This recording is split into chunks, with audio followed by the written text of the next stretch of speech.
Yes, guys, what's going on? I am Adam McCullough. He is Mr. Stephen Howson. We are here.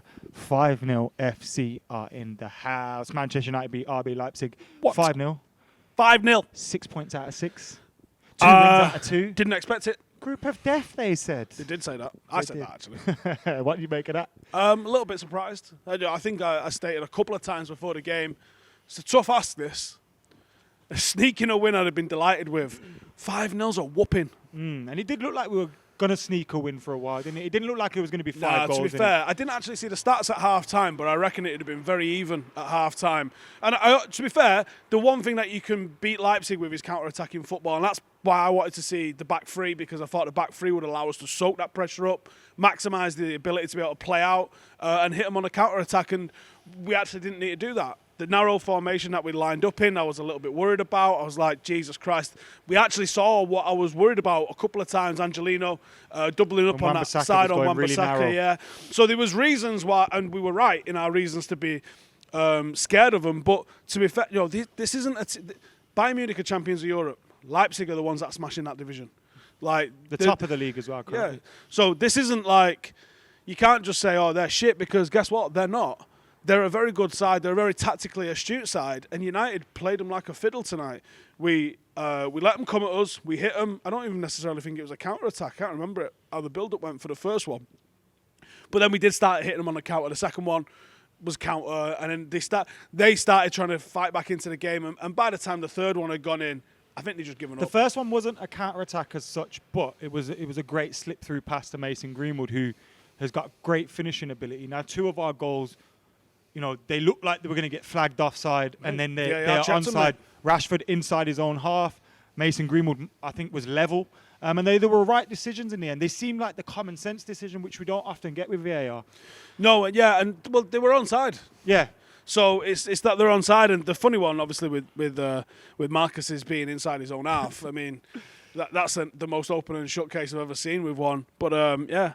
Hat trick off the bench for Marcus Rashford. Well. What a way to do it. And he looked like, when he came on, he looked like he was chilling. He didn't look like he was under pressure in the slightest. He looked like, you know what, let's just see what happens tonight. And wow. Wow, 5-0. Like, I don't care for the performance. Ultimately, what goes in is the result gets written down at the end of the day, right? You can play well and lose. You can play well and draw. You can play badly and win. 5-0 is 5-0 in any language. Fair play. I was going to say, like, when you look at the players, obviously Mason Greenwood took his goal fantastically well, which was good to see. Marcus Rashford looking relaxed when he come on. In contrast, Anthony Martial snatched at a few of his opportunities today, which shows that he was looking to get that goal. But his all-round play actually wasn't quite bad. He got that goal in the end. How important could that be for the rest of his season now? Because he's had a mixed start. Yeah, and also, I don't know what the situation with penalties was. Obviously, I think Bruno's your penalty taker. There's Cavani on the pitch as well. Yeah, and did Marcus say, you have it, get on a score sheet when he's on 2 goals? Interesting. Well, they've both missed pens, haven't they? Yeah. So, yeah, apart from Bruno, it's up in the air about who takes penalties for us. But, it didn't stop Marcus getting his hat-trick. He still went and scored on the other side of that.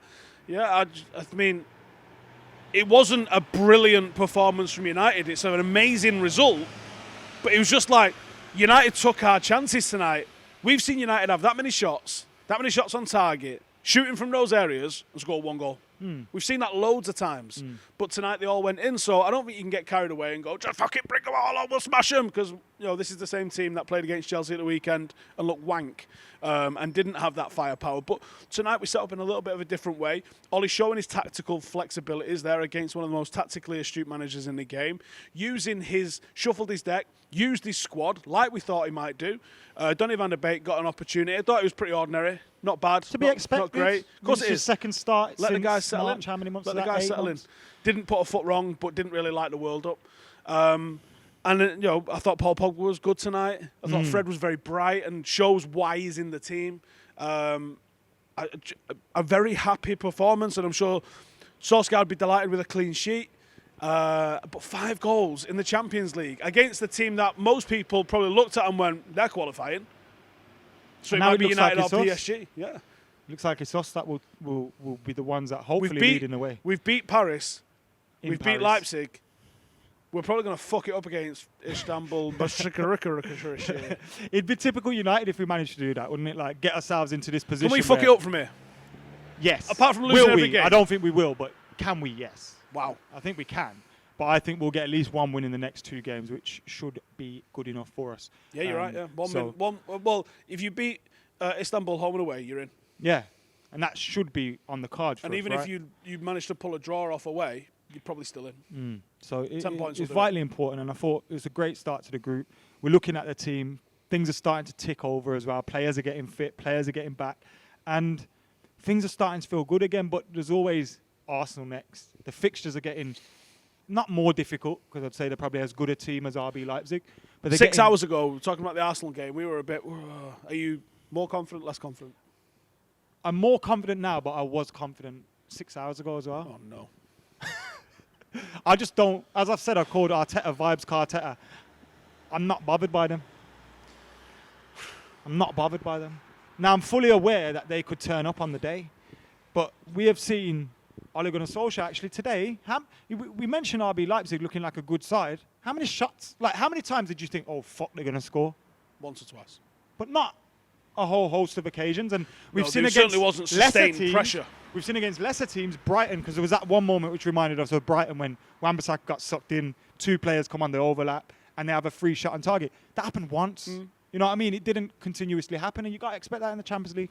Yeah, I mean, RB Leipzig can't be underestimated. They might be a new club, they might be a Red Bull energy drink, but at the end of the day, the 11 players that assemble on the pitch and that manager that they've got, they're all good. There's multiple players that we've been linked to, Kanate, Upamecano. We've probably been linked with all of the forwards at some point just for bants. They're a fucking good football team.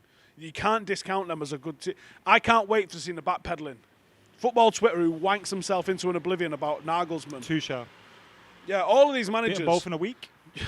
Yeah, all of these managers get absolutely piped into oblivion, and Ollie's just put them away again. The big games come, Ollie steps up, and he does a good job. And I think people's got to really start respecting the man, because we've seen this United team put out consistency. We've seen it twice. We went on ridiculous streaks. Then injuries curtailed both of those runs.